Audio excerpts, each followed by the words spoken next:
Oke, bismillahirrahmanirrahim. Assalamualaikum warahmatullahi wabarakatuh. Berikut materi lanjutannya ya, sekaligus materi terakhir di semester ini. Nanti di minggu terakhir juga kita ada daring, kita diskusikan materi-materi yang sudah saya unggah di YouTube, karena saya yakin pasti kalau hanya melalui video tanpa diskusi akan ada beberapa hal yang bingung maksudnya apa, terus pasti mungkin ada beberapa pertanyaan-pertanyaan dari teman-teman. Oke, nah saya ingatkan kembali ini untuk silabus kita. Di video sebelumnya sudah dibahas ya tentang apa sih ilmu komunikasi itu dan bagaimana sih teknik komunikasi, lalu implementasinya di anamnesis seperti apa. Nah, lalu di pertemuan atau video terakhir ini kita akan membahas tentang konseling, konsultasi, informasi dan edukasi, lalu yang terakhir adalah pharmaceutical care. Mungkin kalau untuk istilah-istilah ini teman-teman sudah nggak asing lagi ya dengan pengertian-pengertiannya seperti apa sih gitu. Nanti di sini coba kita kaitkan dengan teori-teori yang sudah dibahas sebelum-sebelumnya, bagaimana sih cara penerapannya agar efektif dan efisien gitu. Nah, kalau kita bahas tentang komunikasi apa sih menurut KBBI?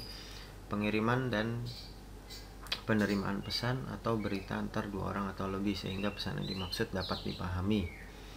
Seperti yang saya bilang kemarin, jadi yang namanya komunikasi itu tidak mungkin hanya satu orang, minimal harus dua orang, karena komunikasi itu sifatnya adalah transfer pesan dengan media-media yang macam-macam ya. Kemarin bisa lisan, bisa lewat media elektronik, bisa bahasa isyarat dan sebagainya gitu. Lalu yang kedua, informasi ya penerangan, pemberitahuan, kabar atau berita tentang sesuatu. Nah, jadi kurang lebih mirip. Kalau komunikasi tadi itu adalah kegiatannya, informasi itu adalah isinya. Nah, lalu edukasi adalah pendidikan. Nah, KIE ini untuk kita yang di bidang farmasi mungkin bukan hal asing lagi ya, karena memang seringkali kita praktekkan, khususnya yang memang di bidang pelayanan farmasian, baik di rumah sakit, di klinik, di apotek dan sebagainya, atau puskesmas juga sering sekali ini digunakan KIE ini gitu loh ke pasien. Nah, biasanya KIE ini ada beberapa cara gitu loh. Ada yang lewat konseling. Yang apa sih itu konseling?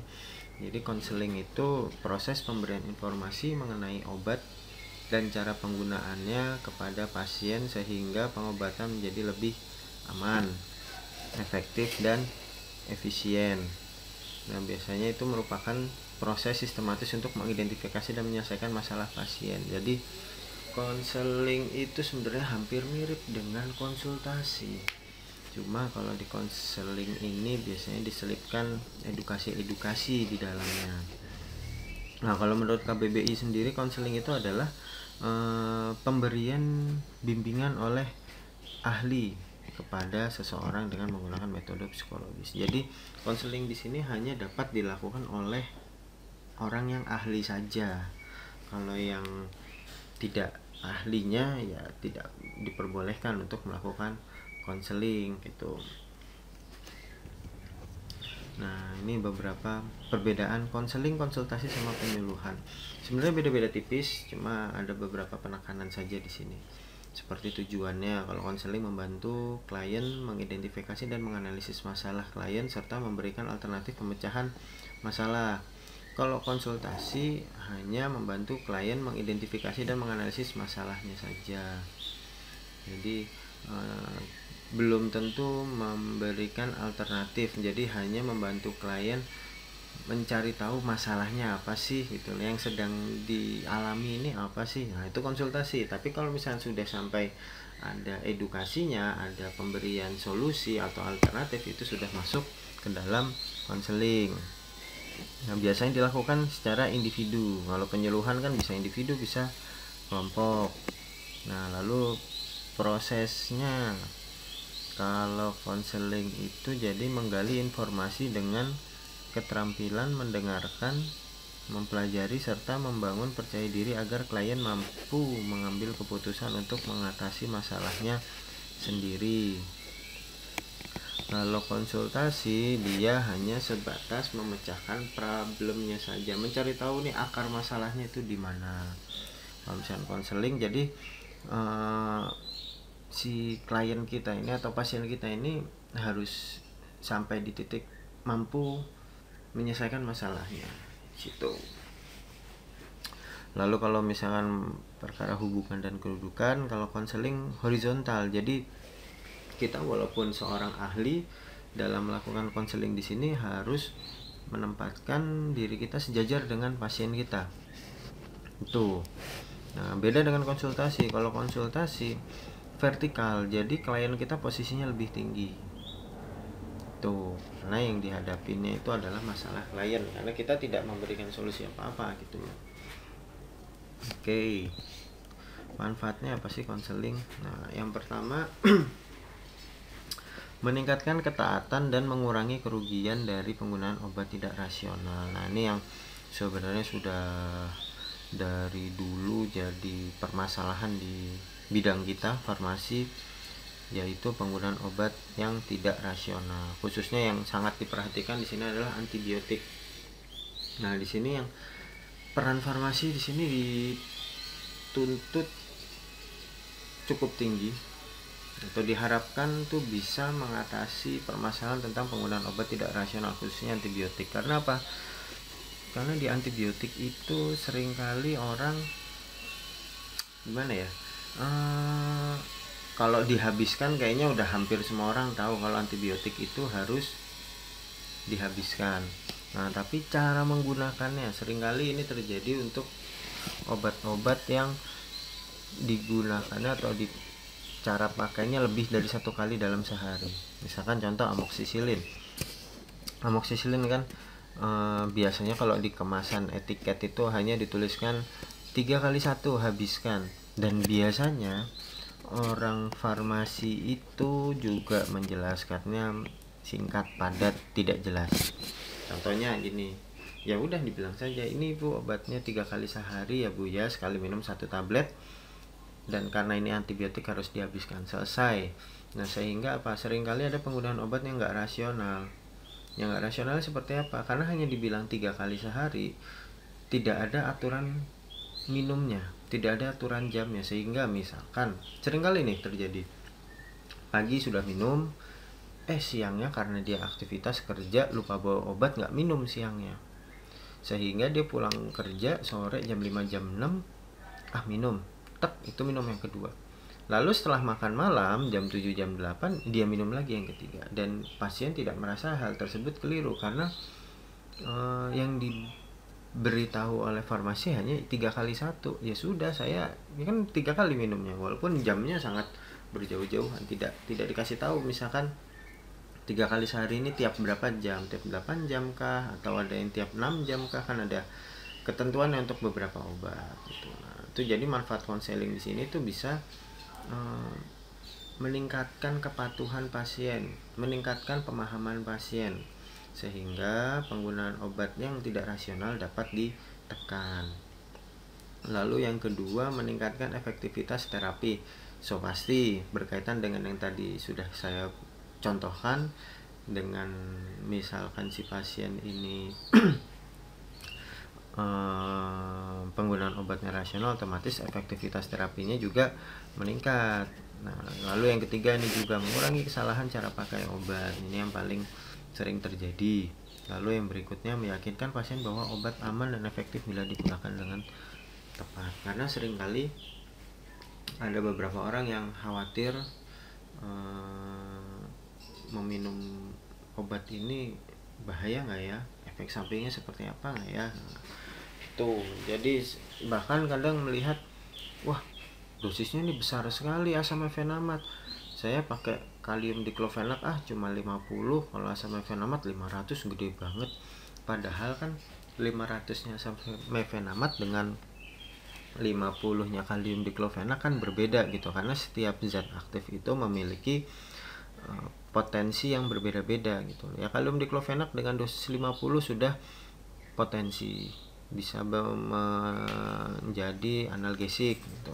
Beda dengan asam mefenamat yang membutuhkan dosis 500 mg baru bisa menimbulkan efek terapi.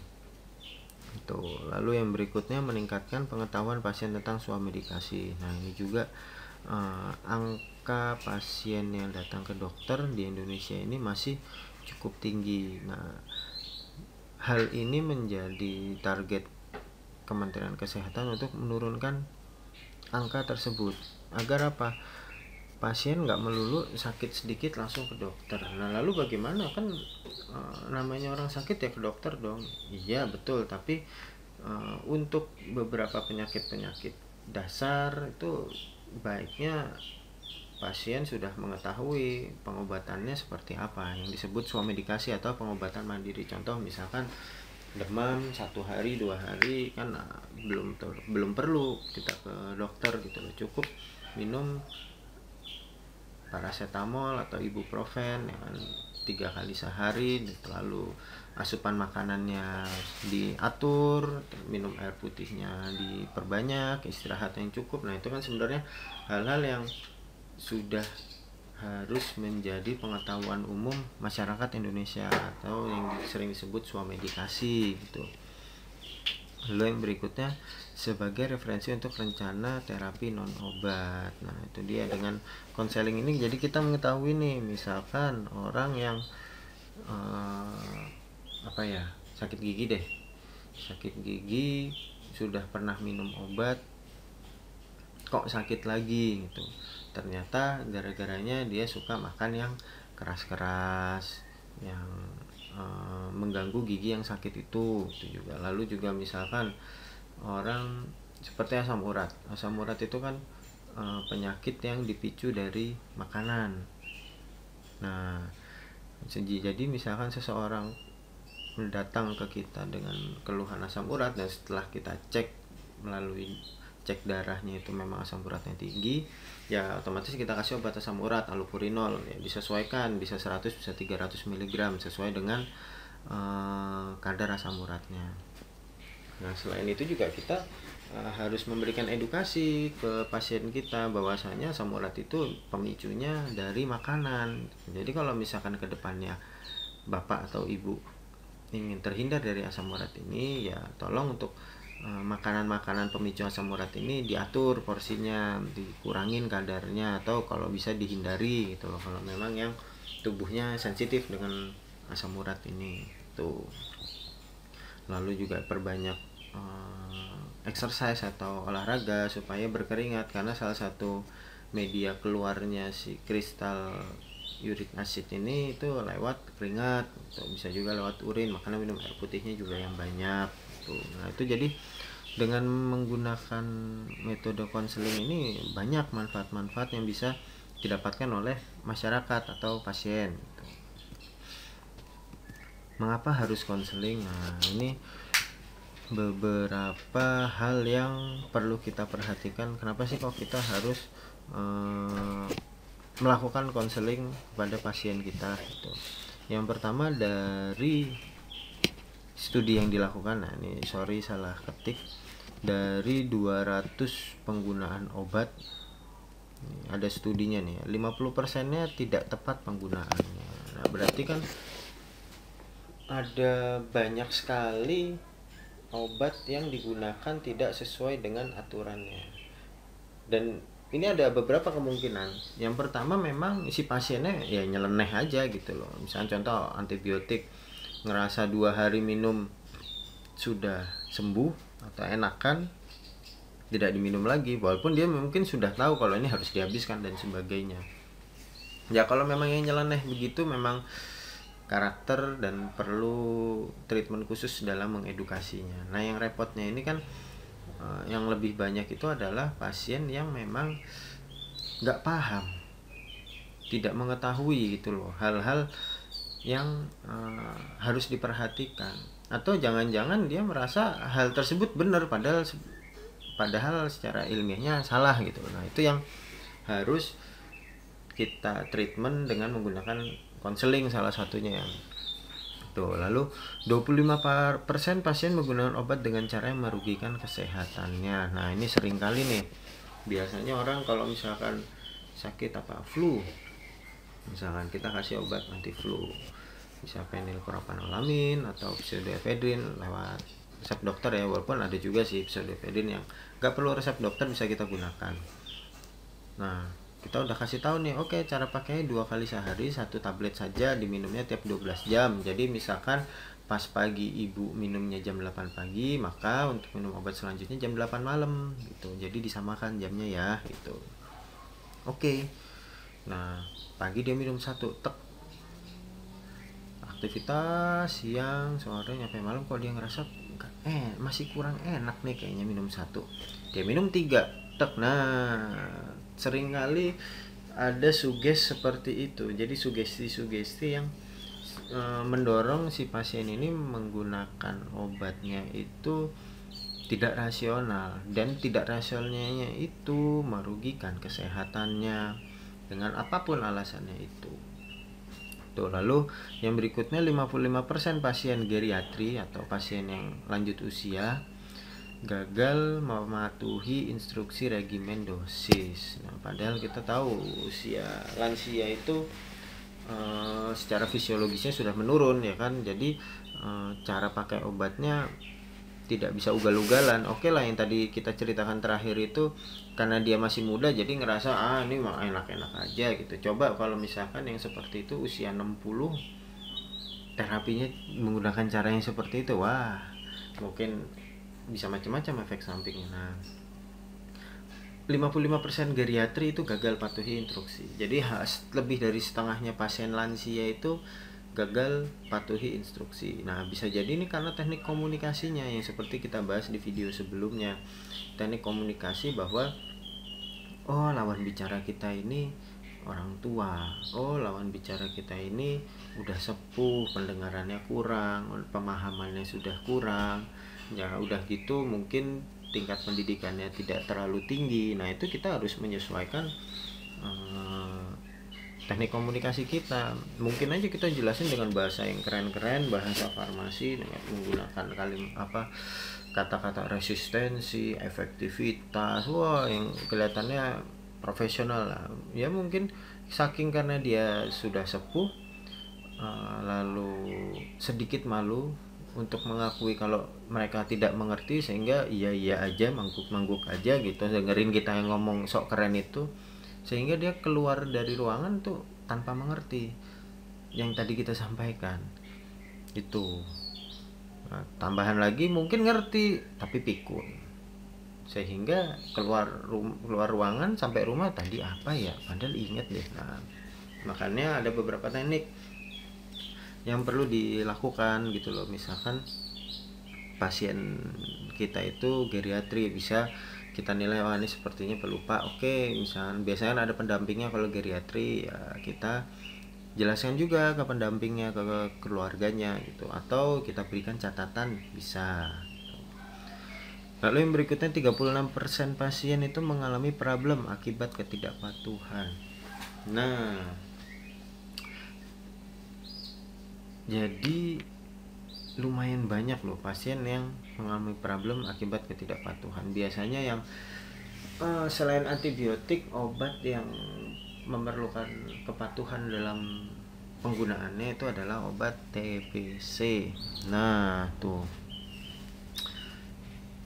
tahu sendiri apabila obat TBC digunakan tidak sesuai dengan aturan pakainya, maka terapinya harus dirubah, harus diperpanjang. Nah, padahal luar biasa cukup menyiksa ya menurut saya itu yang namanya terapi TBC, karena item obatnya banyak dan harus diminumnya rutin, dan tingkat kepatuhan sangat dituntut di situ. Karena kalau misalnya kita tidak bisa bohong-bohong. Ya mungkin bisa aja bohong lewat lisan bahwa oh saya patuh kok segala macam, tapi nyatanya ketika di akhir ronsen kok flagnya masih ada. Nah itu bisa dipastikan kalau si pasien ini tidak patuh dalam terapinya 6 bulan terakhir itu, biasanya seperti itu. Nah, sehingga konseling di sini sangat penting untuk pasien-pasien TBC juga gitu loh.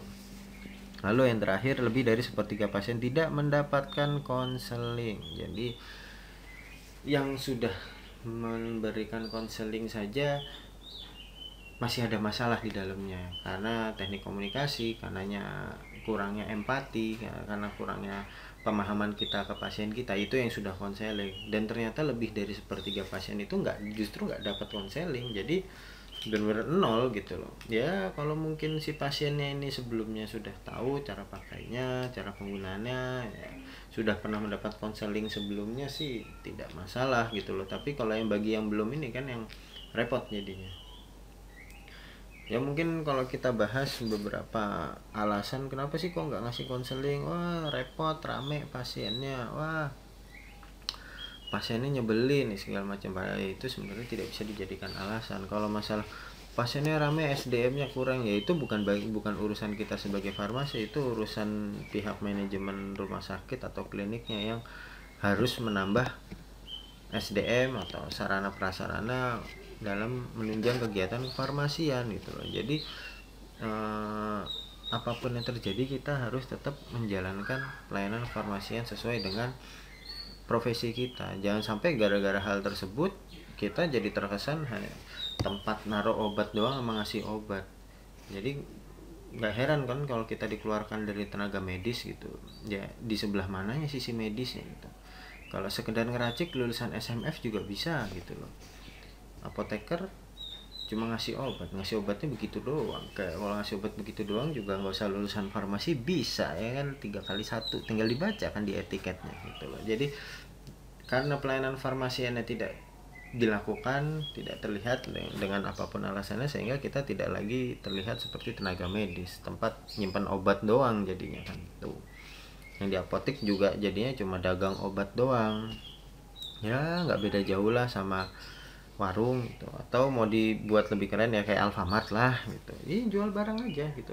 Pelayanan farmasiannya di mana kalau hanya seperti itu? Ayo, makanya kita harus bisa membuktikan ke masyarakat kalau farmasi itu, tenaga kefarmasian itu ada gunanya gitu, ada kerjaan yang berkaitan dengan medis gitu. Salah satunya ya ini konseling ini gitu. Nah, dari yang barusan dijabarkan itu apa sih penyebabnya? Nah, ini yang tadi beberapa udah saya singgung tadi. Komunikasi bagian farmasi yang gagal. Nah, biasanya komunikasi yang gagal ini karena komunikasinya tidak berangkat dari empati. Karena kalau misalkan komunikasinya berangkat dari empati, saya yakin teknik komunikasi yang kita gunakan akan kita sesuaikan dengan situasi dan kondisi pasien kita gitu loh. Jadi komunikasi farmasi yang gagal itu salah satu penyebab yang tadi sudah kita jabarkan. Kurangnya edukasi pasien, kualitas pelayanan farmasi yang buruk. Nah ini yang saya bilang, ilmunya ada, ngerti tentang penyakit, ngerti tentang obat, tapi pelayanan farmasinya buruk. Contohnya apa ya, ini yang sudah sering kali melekat di pikiran orang-orang kebanyakan. Saya tidak menjelek-jelekan, tapi coba deh survei sendiri, tanya ke orang-orang terdekat kita aja. Kalau kita tanya bagian farmasi atau di apotek itu kesannya apa sih? Saya sudah survei, tanya, pasti kesannya jutek, galak, gak enak dia ngomong. Nah, dengan penilaian atau label yang seperti itu, otomatis ilmu kita sekeren apapun ya nggak akan bisa nyampe ke pasien, karena udah ditolak duluan, udah deny duluan gitu loh. Nah yang berikutnya, pelayanan yang tidak dilakukan dari hati ke hati. Nah ini saling berkaitan sebenarnya. Kalau misalnya kita lakukan pelayanan dari hati ke hati, otomatis pelayanan farmasinya juga baik, otomatis komunikasinya juga baik. Dan yang terakhir, kurangnya empati. Sebenarnya 5 poin ini nih saling berkaitan. Yang dimulai dari yang paling bawah ini, dari mulai empati. Dari kita mulai empati, kita bisa mulai melakukan pelayanan dari hati ke hati. Karena kita sudah memahami apa yang sedang dirasakan oleh pasien kita. Sehingga apa? Pelayanan farmasi kita juga otomatis membaik. Kita menyesuaikan senyuman kita menyesuaikan intonasi nada kita, ekspresi kita. Nah, sehingga kita bisa mengedukasi dan memilih teknik komunikasi yang tepat. Tuh. Empathic listening atau mendengarkan dengan empati. Nah, yang pertama, hilangkan dulu barrier.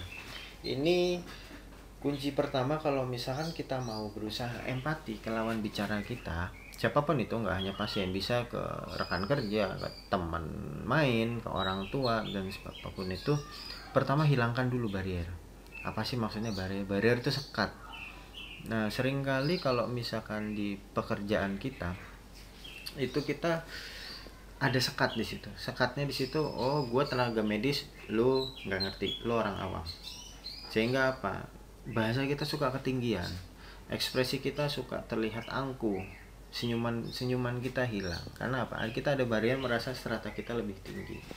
Dan itu juga sebenarnya terlihat ketika ada wacana tenaga farmasi yang dikeluarkan dari tenaga medis yang setara dengan binatu, cleaning service dan sebagainya. Di situ kita marah. Berarti kan terlihat luar biasa sekali barrier kita. Kita marah disejajarkan dengan binatu. Memangnya kenapa? Apa bedanya kita dengan binatu? Sama saja. Kita semua bekerja sesuai dengan bidang kita masing-masing. Tanpa ada binatu atau laundry, kacau rumah sakit. Tanpa ada cleaning service, kacau rumah sakit. Apa bisa kita yang tenaga farmasian backup kerjaan mereka? Ya bisa, tapi ya pasti tidak sebaik atau seprofesional mereka yang memang di bidangnya gitu. Jadi kalau menurut saya sama saja, dokter dengan kita, dokter dengan laundry, kita dengan cleaning service itu sama. Semua bekerja sesuai dengan job desk-nya. Ya kalau perkara gaji beda ya kan, karena memang beban kerjanya masing-masing berbeda. Jadi disesuaikan kalau urusan gaji. Tetapi gaji lebih tinggi bukan berarti itu sebagai tolak ukur bahwa strata kita lebih tinggi. Begitu kita merasa strata kita lebih tinggi, ada barrier, ya, otomatis kita akan sulit bersosialisasi dengan orang yang kita anggap stratanya lebih rendah. Nah, itu pasti. Nah, itu juga yang jadi masalah dalam empathic listening. Jadi kalau kita mau berempathic listening, barrier itu harus kita buang, hilangkan dulu. Lalu kita harus lebih banyak mendengarkan dibanding berbicara, supaya kita bisa memahami apa yang dimaksud oleh pasien kita. Lalu kita juga mendengarkannya dari sudut pandang pasien. Karena seringkali kita berusaha memahami dari sudut pandang kita saja. Karena kalau misalnya kita hanya memahami dari sudut pandang kita saja, maka bisa jadi kesimpulan yang kita ambil itu jauh dari kondisi yang sedang dialami oleh si pasien. Itu oleh karena itu kita harus berusaha mendengarkan, memahami dari sudut pandang si pasien. Memahami secara emosional dan intelektual. Jadi kita harus sejajarkan dulu nih, oh emosionalnya seperti apa, seberapa sakit yang dia rasakan. Lalu dengan bahasa awamnya itu kita pahamin, level pemahamannya disesuaikan dengan yang sedang dia rasakan seperti apa ya. Jadi sehingga kita bisa menebak, walaupun kita berusaha menebaknya dengan level pikiran awam, tapi kalau kita bisa menyelami itu, kita jadi bisa tahu apa yang sedang dia rasakan, sedang dia alamin gitu. Lalu tidak hanya mendengarkan dengan telinga, tapi dengan mata dan hati. Dari ekspresi bisa terlihat, dari emosinya kan bisa kita nilai ini apa yang sedang dia resahkan, apa yang sedang dia rasakan, apa yang sedang dia keluhkan. Tuh. Mendengarkan perasaan dan makna. Ya, ini kurang lebih mirip-mirip dengan yang tadi sudah dijelaskan. Nah, yang ini nih. Komunikasi kita diwakili oleh 10% kata-kata, 30% suara, 60% bahasa tubuh. Nah, makanya saya kurang suka dengan kuliah metode video seperti ini, atau bahkan daring pun saya kurang cocok. Ya walaupun situasi kondisi memaksa kita harus seperti itu. Kenapa ya? Karena ini dengan kuliah melalui video gini, pesan yang nyampe itu paling banyak 40%, paling banyak loh 40%, 60% hilang. Teman-teman nggak tahu nih bahasa tubuh yang sedang saya terapkan seperti apa, ekspresi mata, ekspresi bibir, raut muka, tangan, gestur tubuh. Nah itu tuh juga sangat penting, bahkan itu yang terpenting gitu dibandingkan kata-kata. Jadi teman-teman nanti misalkan presentasi gitu tidak perlu fokus ke kata-katanya, mainkan intonasi suara dan bahasa tubuh, itu sudah cukup mewakili untuk menyampaikan apa sih yang ingin kita sampaikan itu. Jadi kata-katanya disusun manis sekali, tapi bahasa tubuhnya tidak menggambarkan itu, ya percuma, pesan hanya sampai 10% ke audiensnya gitu. Metode konseling ada 4: 3 prime questions, final verification, show and tell, dan open ended questions. Oke, kita coba bahas satu persatu. 3 prime question mungkin ini sudah tidak asing apabila nanti teman-teman lanjut ke apoteker, maka ini adalah pondasi dasar apabila teman-teman ingin melakukan konseling ke pasien kalian. Yang pertama, tanya bagaimana penjelasan dokter tentang obat. Yang kedua, bagaimana penjelasan dokter tentang cara pakai obat. Bagaimana penjelasan dokter tentang harapan setelah minum obat. Ini pertanyaannya tidak sekaku ini ya kalau misalnya dipraktekkan ya. Intinya saya gambarkan tuh di 3 prime questions ini adalah obat jelasin nggak sih tentang obatnya. Dokter menjelaskan tidak tentang obat yang mau diminum, yaitu obat apa, untuk apa. Nah itu tuh dijelasin nggak, cara pakainya dikasih tahu nggak, apa hanya cuma dikasih tahu 3x1, 2x1, nggak dijelasin jam-jam minumnya gitu. Lalu dokter jelasin nggak setelah minum obat ini nanti apa harapannya. Ya misalkan teman-teman datang dokter dengan keluhan demam, dikasih paracetamol, ya nanti ini obat untuk menurunkan panasnya ya Bu, Pak. Nah itu tuh, nah 3 prime question ini yang harus kita jadiin pondasi sebelum memulai konseling. Jadi kita udah tahu nih yang sudah pasien dapatkan dari dokter tuh apa saja, sehingga kita cukup melengkapi yang kurang-kurangnya aja gitu loh. Jadi nggak perlu diulang-ulang. Kalau diulang-ulang pasti pasiennya walaupun nggak diucapin dalam hati, ini lagi tadi udah dikasih tahu segala macem gitu loh. Jadi kita cukup menjelaskan seperlunya saja. Pondasinya dari 3 prime questions ini. Final verification. Nah ini yang sangat penting khususnya apabila kita melakukan konseling ke pasien geriatri. Jadi final verification tuh di akhir itu coba kita minta pasien ngulangin instruksi yang tadi sudah kita berikan. Untuk apa? Meyakinkan pasien bahwa pesan itu nggak ada yang kelewat. Kan terkadang ada tuh pasien yang ngangguk-ngangguk, iya ngerti, padahal mah pasti dulu ulang ngawur. Nah itu dia. Jadi bisa kita koreksi sebelum pasien kita meninggalkan ruangan. Itu namanya final verification. Jadi kita make sure lagi, jangan kita ngomong panjang lebar ngedabus sampai berbusa, nggak ada yang denger, didengerin tapi nggak paham ya, entah karena daya tangkapnya dia yang kurang atau bahasa kita yang ketinggian. Nah itu yang harus kita verifikasi.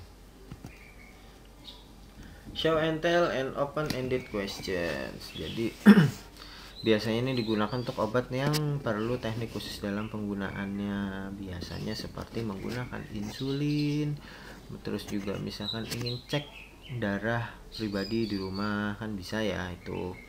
Nah, itu kan perlu teknik khusus dalam penggunaannya. Jadi kita harus show and tell. Kita tunjukkan bagaimana sih caranya, metodenya, di mana cara menggunakannya, terus juga baiknya seperti apa. Nah, setelah itu kita tanya, ada yang masih bingung kan nggak? Open ended question. Jadi setelah kita show and tell, kita berikan pertanyaan terbuka. Ibu bingungnya di mana?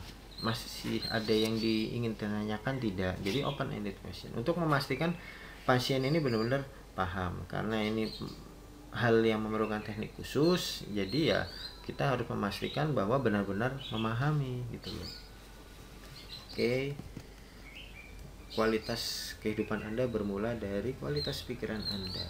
Pikiran positif akan melahirkan kehidupan yang positif. Nah, serangkaian hal yang tadi kita bahas itu bisa dikatakan sebagai pharmaceutical care. Nah, pharmaceutical care itu adalah wujud pelayanan kefarmasian yang positif. Nah, karena bila kita positif, maka akan melahirkan kehidupan yang positif. Dan kehidupan positif ini bisa kita tularkan ke pasien-pasien kita loh gitu. Jadi berpikir positif itu tidak hanya bermanfaat untuk diri sendiri, tapi juga bermanfaat untuk orang di sekitar kita. Dalam hal ini pekerjaan kita ya ke pasien kita gitu. Pada akhirnya segudang quotes tidak ada gunanya jika masih hobi berhayal tanpa sebuah aksi. Jadi seringkali pharmaceutical care ini jadi angan-angan saja gitu loh.